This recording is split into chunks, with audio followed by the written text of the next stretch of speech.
The last thing is one applications where matrices are used a lot is encryption.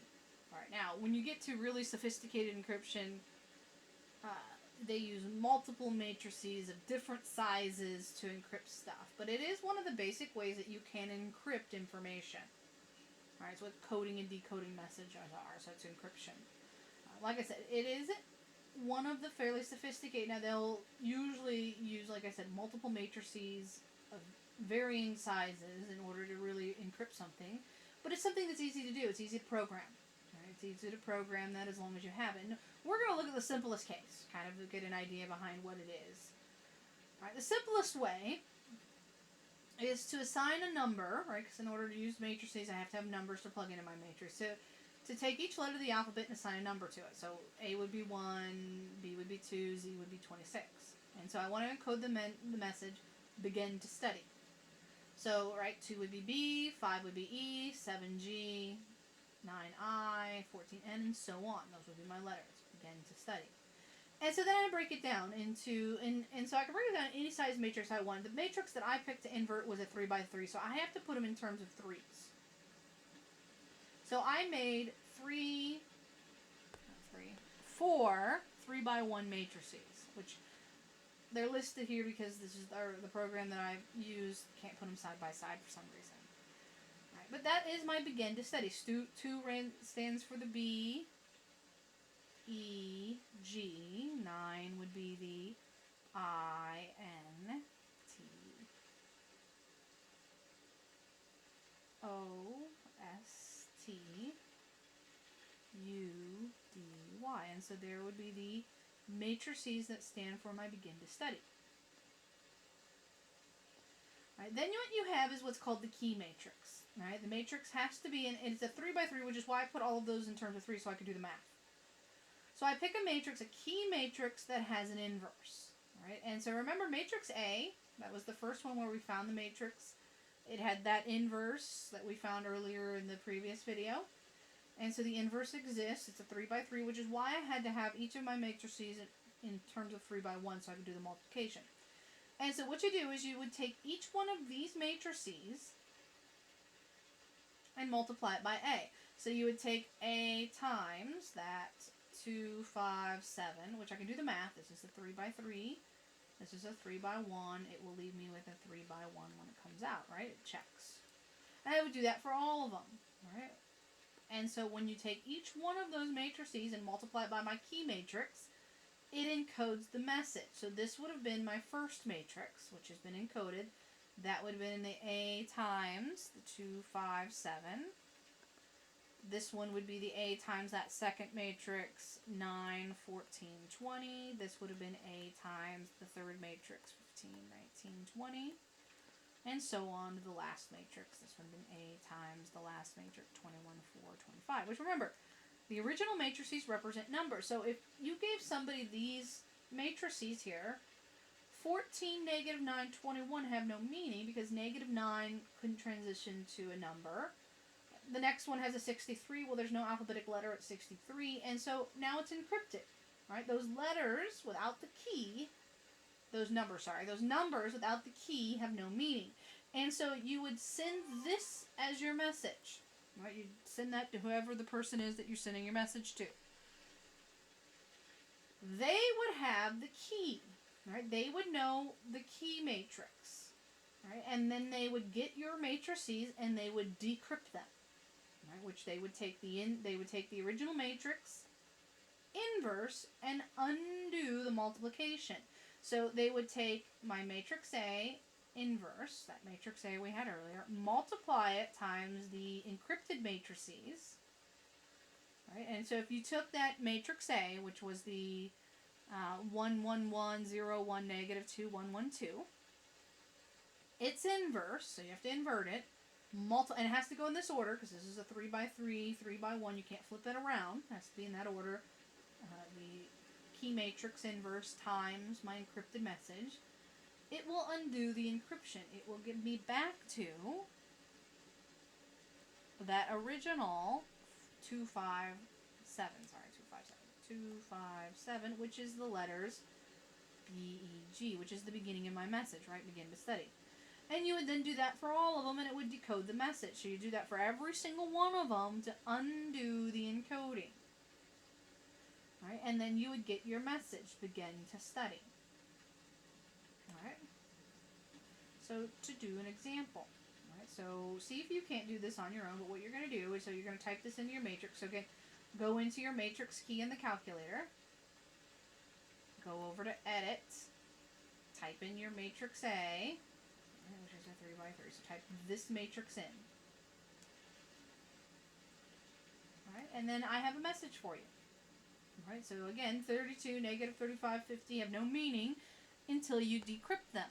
And so you'll take each and every one of those, multiply it by your A inverse. So this first one, I'm going to take A inverse times that. A inverse times that.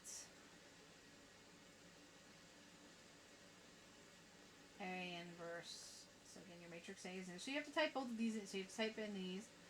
And so you also have to type in your matrix here. So you have to go to your matrix and type in your message.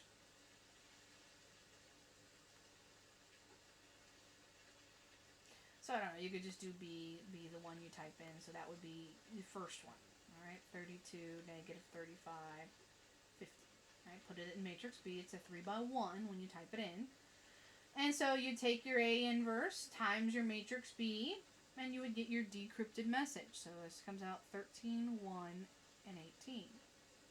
Do the same thing for the other one. So you'll have to type this in. Alright, so once you type that in, multiply it by your A inverse, right, and it'll decrypt it. It'll come out 22, 5, and 12.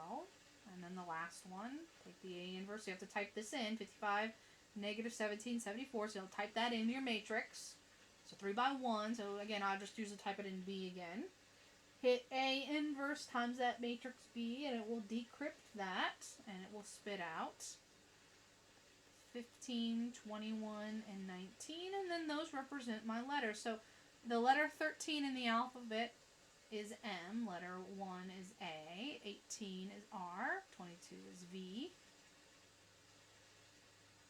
5 is E, 12 is L, 15 is O, 21 is U, and 19 is F. And so there is the decrypted word. Marvelous. Marvelous was the message. Right? There was the message that was encrypted, the word marvelous. Right, and an alternative to that, so that's if we, and that way if you wanted to, you could have more than one key matrix. So if you kind of separate them in a bunch of little matrices, and if you wanted to, you could have more than one key matrix. Right? So that's one way you could do it. You could put a bunch of little matrices where you have to uncrypt them one at a time.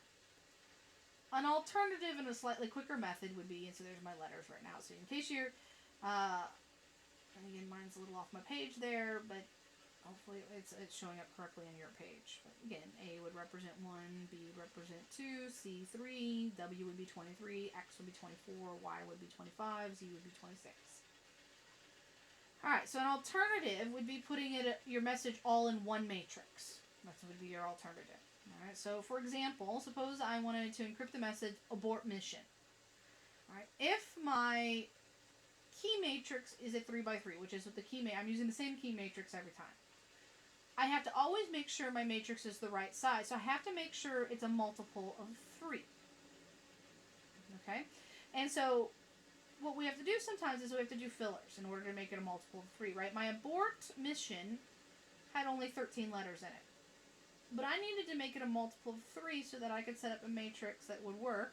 And so what we would do is we'd take our matrix A, which was a 3x3, and then I'd have to multiply it times the message matrix, which I need to make sure it's a 3 by something, right? Well, I need to make sure it's a multiple of 3, so we put these fillers in at the end, right? That's what the zeros just represent, fillers.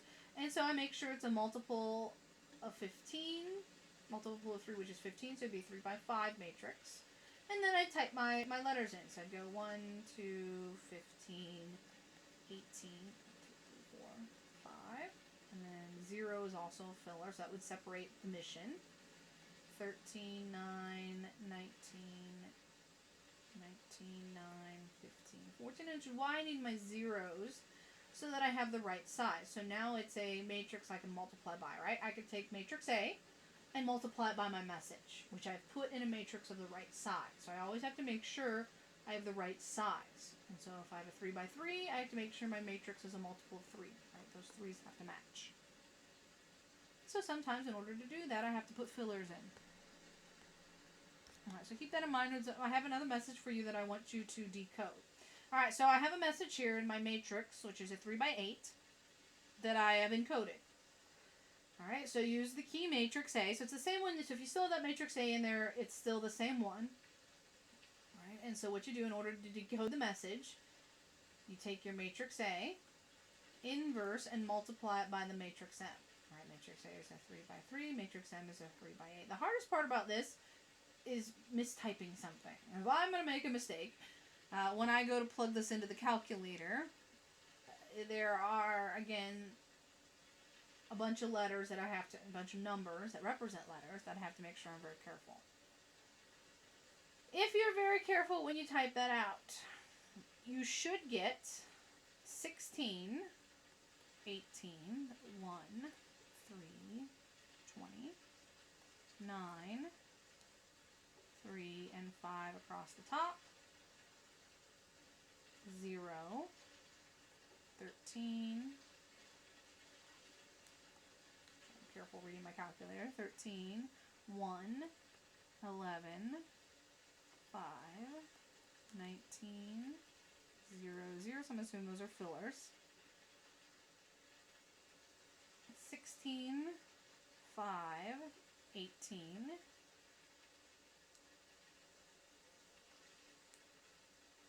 6, 5, 3, 2, 0. Alright, then I fill in my alphabetic letters. Alright, so I'm going to fill them in below. So my 16 represents P. So P, 18 is R, 1 is A, 3 is C, 20 is T, 9 is I, C, E. So the first line represents the word practice. Alright, the second line. So these are just fillers. So filler, and then there are two fillers at the end. So the first letter is 13. So 13 is M. A. 11 is K. E.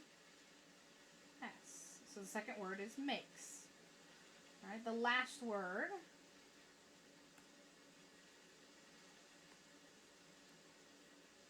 P. E. R.